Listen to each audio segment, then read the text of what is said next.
everyone in the room here, I'm a product of what we call the post-war consensus. The idea that in order to run a decent, well-run society, the state should take on and fund decently funded and excellent public services such as our health system, education system, local council services, etc. And as a woman, you know, I'm one of many women here in the room who benefited from that expansion in terms of the opportunity for education, the opportunity for a professional career, for the first time in many working class families' lives, and middle class families' lives actually, and also the flexibility that these jobs offer us in terms of being mothers and carers and everything else. Now, at the moment, of course, this post-war consensus is being threatened, you know, in the most awful way, in the most severe way since the Second World War. And I want to start off with some really depressing stuff, actually. I'll get onto the good stuff later, but I'm going to start off with some depressing facts, mainly taken from the Fawcett Society, which is a really good source of information that has monitored progress for women for over 100 years. And this is what they're saying. The gender equality gap, basically, which has been sort of narrowing, really, for the last sort of 30, 40 years, is starting to widen again quite horrendously. And nowhere more than in the public sector, where 65% of workers are women.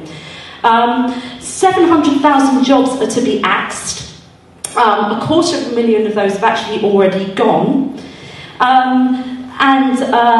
You know, women are being attacked massively disproportionately within this. A really awful statistic comes to the GMB actually, which shows that last year, 19 councils, in 19 councils, women accounted for 100% of job losses, which is a frightening and very, very grim statistic indeed. The level of unemployment for women is at a 25-year high, and in fact, since the recession, male unemployment has gone up about 1%, female unemployment has gone up 16% overall. So a really, really grim situation for women indeed. And of course, in 2011, we also got the biggest single attack on the public service, which is public sector pensions. That's the bad news. The good news about 2011, apart from all the brilliant stuff that's been happening internationally, was the fight back over that issue. You know, we've offered a real hope of change. We had the first strike about this time last year in March by the UCU, followed by J30 around 800,000, and then dragged to the left. The major unions called that wonderful demonstration, that wonderful strike, on November the 30th. You know, I mean, something ridiculous like 2.6 million people were on strike, or up to that amount on that day. Obviously, around 65% of those women. 750,000 around that figure were on the streets, on picket lines, on demonstrations. And we saw women in action, organising picket rotas, speaking in rallies, carrying placards, taking their kids down on the demo, and it was a fantastic day. And then, bam! You know, less than 3 weeks later, of course, the major, the major trade union leaders threatened to sell it out. But I think it's very important, in fact crucial, to say that that fight is not over. Since then, unions such as mine, the UCU, the NUT, the PCS, the Public Service Civil Service Union, and other unions have since. We're calling for a strike on March 28th, which I hope most of you will know already. N28, not a motorway, a strike. And 700,000 people will be involved in that strike.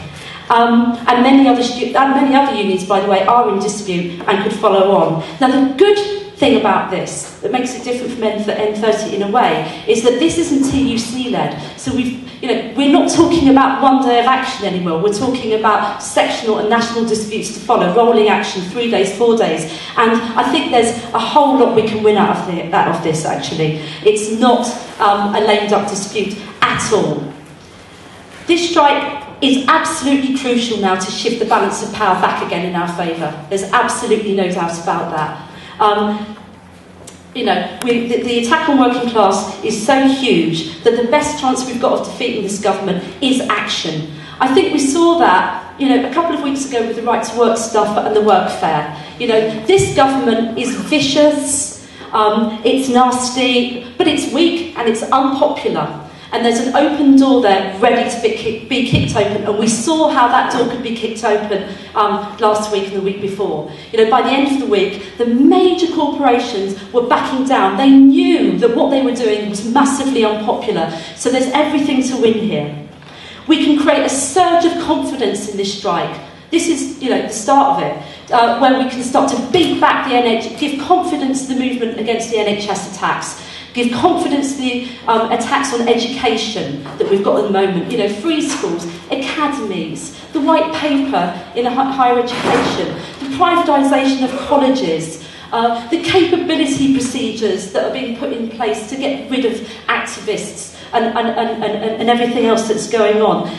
By getting this strike on the go with maximum participation, we can start to change things around. Let's face it, there is not going to be a Miliband on a white charger coming to our aid. That is absolutely fundamentally clear.